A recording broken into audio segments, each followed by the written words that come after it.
I used to think that to become pretty, you must add more. Whether it was to dye my dark hair blonde, have thicker lashes, bolder brows, more makeup.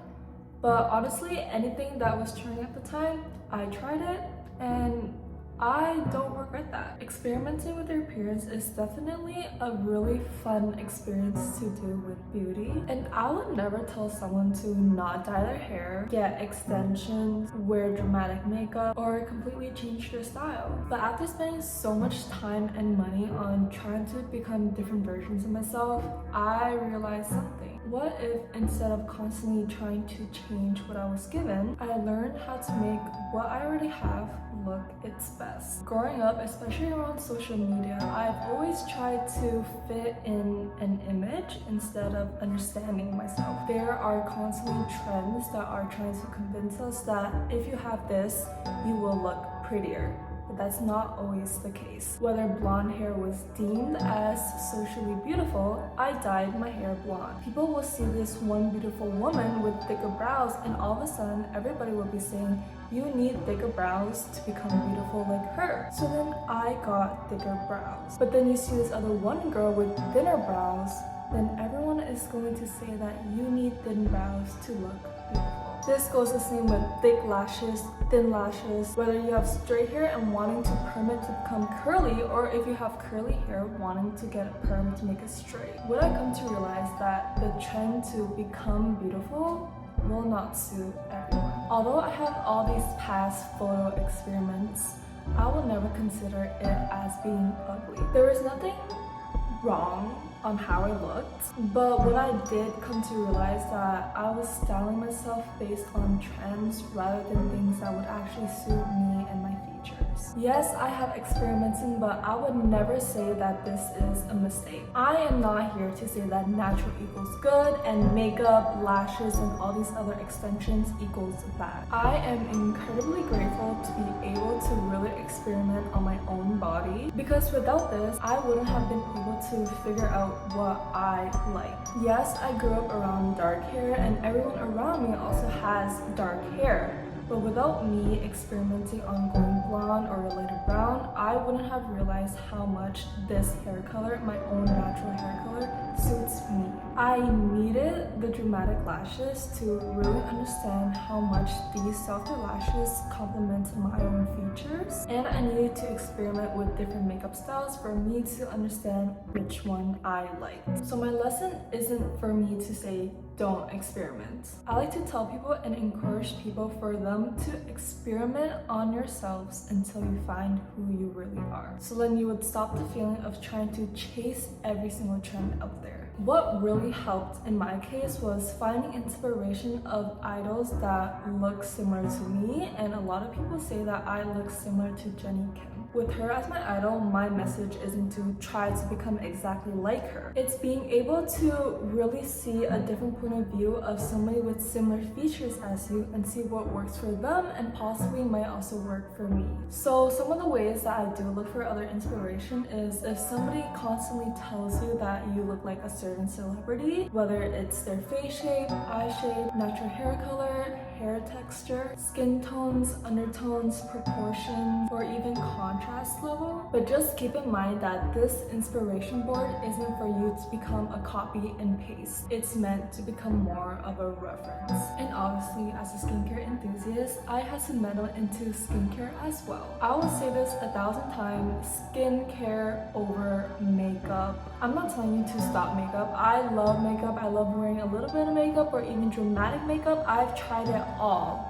But I'm saying that you should be trying to prioritize skincare over makeup. There was a phase where I had so many skin issues that I didn't like about it, and I did try to cover it up with makeup. And with that, makeup becomes so much more enjoyable when you're not focusing on using makeup to try to fix your skin concerns. I'm not telling you that you need a 10-step skincare routine. This is what I personally like doing. But the 3 main basics that you should always have is a cleanser, moisturizer, and always sunscreen, even if you're not going outside. Being able to hydrate your skin before makeup is so important because you want your makeup to be looking like it's parts of you and not a part. It makes your skin look more glowy and it makes it look more even. So invest in sunscreen, hydration, understanding your skin type, having a consistent routine because consistency is key, being able to remove your makeup properly, and lastly, addressing actual skin concerns. For an example, I like to use a physical exfoliator before my makeup because I don't want it to cling onto any dry patches. But to really get that smooth, even look, I like using a chemical exfoliator. By prioritizing skincare, you're actually able to use makeup as a creative expression rather than just a camouflage. My philosophy for beauty does not just come from skincare, makeup, it also comes from within. Throughout the years, I have been more mindful on what has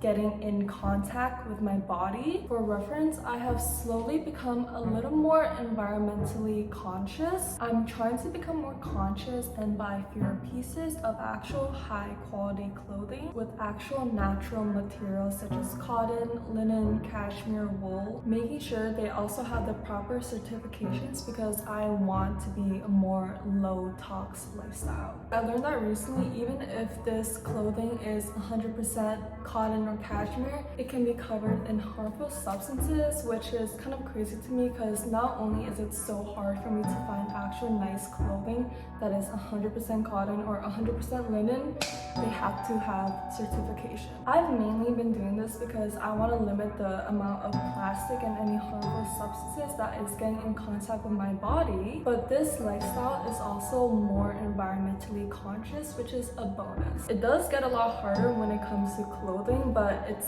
a little easier than instead of using disposable water bottles, use stainless steel. This is the one that I have been using. It has a little dent, but a lot of these also has the rubber thing to prevent it from leaking, but I just removed mine and it works perfectly fine. I love my to-go drinks, but they usually always come in plastic, so I have like this stainless steel cup with a stainless steel straw. So in here, I really put in all my matchas, and if I go to any cafes, I always ask them if they could put it in this.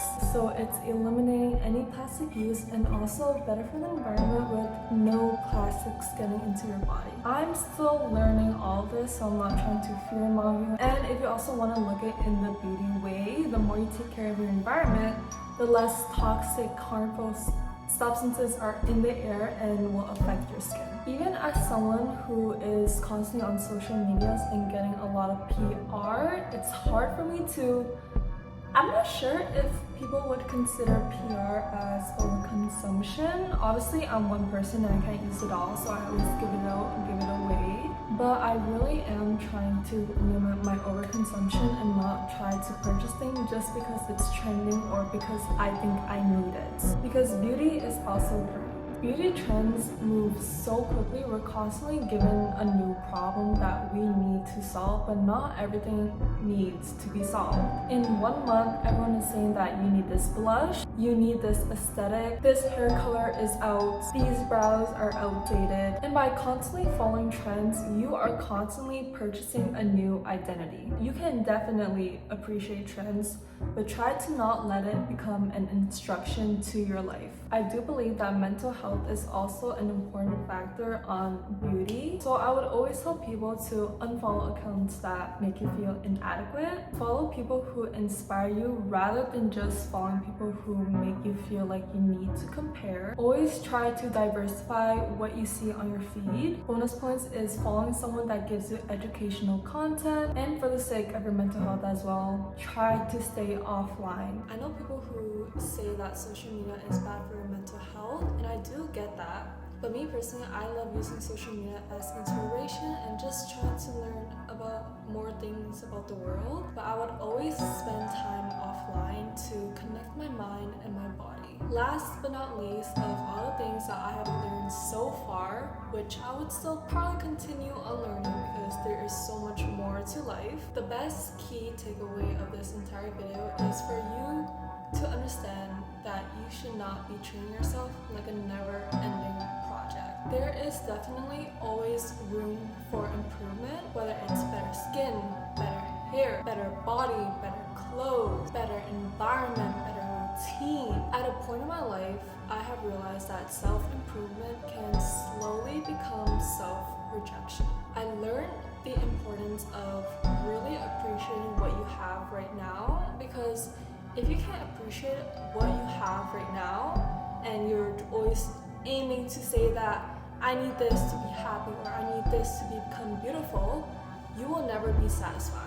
Even once you reach that point of where you thought that you would believe you would be happy. And this isn't just solely for beauty, it can also be for life and just achievements that you have. So the best thing that you can do is appreciate what you have right now, and you would always appreciate what you have later. I am not telling you to not wear makeup, not follow trends, not get your hair done, not get your lashes done, not buy things that make you happy. Go experiment. There is so much life has to offer, and that's truly beautiful, because that is a way that you can really figure out who you are, and the fact that everyone is so different when we're all trying to copy and paste. I realized that there is nothing more free than no longer looking in the mirror and asking myself, how can I look like her? And you don't need to cover every feature you have just because it's different. Something you hate may be another person's dream. That's why I've noticed that I've seen a lot of people who have straight hair wants to get curly hair, and then when you have curly hair, they want to get straight hair. Like I said, take inspiration, but don't copy from other people. Your face, your hair, personality, interests, style, learn them, take care of them, experiment with them, and eventually create something of your own. Because maybe the biggest glow up isn't changing everything you have about yourself. Maybe it was just understanding what was already there.